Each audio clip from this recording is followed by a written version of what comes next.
To keep new cases from entering our shores, we will be suspending all travel from Europe to the United States for the next 30 days. The new rules will go into effect Friday at midnight. These restrictions will be adjusted subject to conditions on the ground. There will be exemptions for Americans who have undergone appropriate screenings. It's a new barrier that has been raised by countries to prevent a further spread of coronavirus. And the US is not alone. It joins India, UK, Germany, Japan, Spain, and many more countries which have imposed a partial or complete ban on the entry of foreigners. Crux Plus looks into the devastating impact that the outbreak has on the travel and tourism sector. It's too early to estimate the full impact, but according to the World Travel and Tourism Council, the coronavirus epidemic is threatening to gobble up 50 million jobs in the travel and tourism sector. In addition, travel is likely to slump by a quarter this year, Asia being the most affected continent. This could translate into a loss of 30 to 50 billion US dollars in spending by international visitors. But this just might be the tip of the iceberg, as a cascading effect of the virus on other sectors could spell even more trouble. The global travel and tourism sector grew at 3.9% to contribute a record $8.8 trillion to the world economy and generated 319 million jobs. It recorded an annual growth of 1.3 to 1.9% over the past 5 years. The tourism industry accounts for 10% of the world's GDP and jobs. Though the Chinese and the Western governments have already loosened their purse strings and announced trillions of dollars in packages to support the industry, the stimulus would be used to rebuild and recoup the losses. Needless to say, Japan will be a big loser, as this year it was expected a large number of tourists would visit Tokyo due to the Olympics.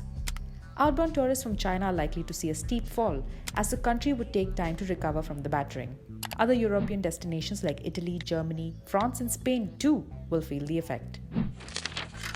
But will coronavirus have any impact on India's tourism industry?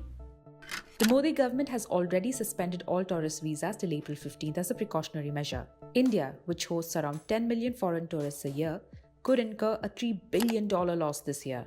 Tourist-dependent states like Kerala, Goa, Rajasthan, Himachal Pradesh are going to be badly affected. In fact, as of March 17th, the hotel rates across the country have dropped by about 18% amidst a flood of cancellation requests. But travel restrictions and cancellation of visas have a collateral victim.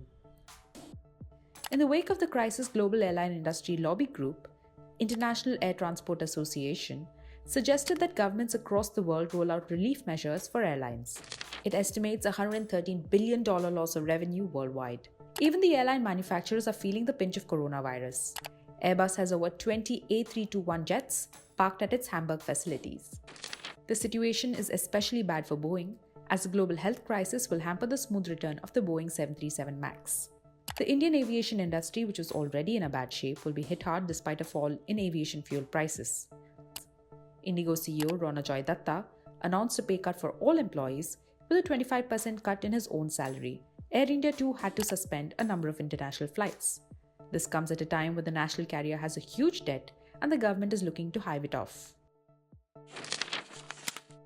What will it take for the industry to revive? The World Economic Forum estimates that once the outbreak is under control, it would take up to 10 months for a full recovery. But Trump did promise a bailout package for the crippling industry.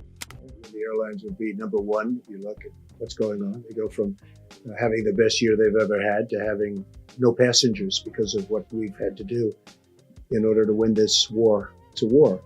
We're coming up with numbers, haven't gotten there yet. But certainly hotel industry, the cruise ship industry, the airlines, those are all prime candidates, absolutely.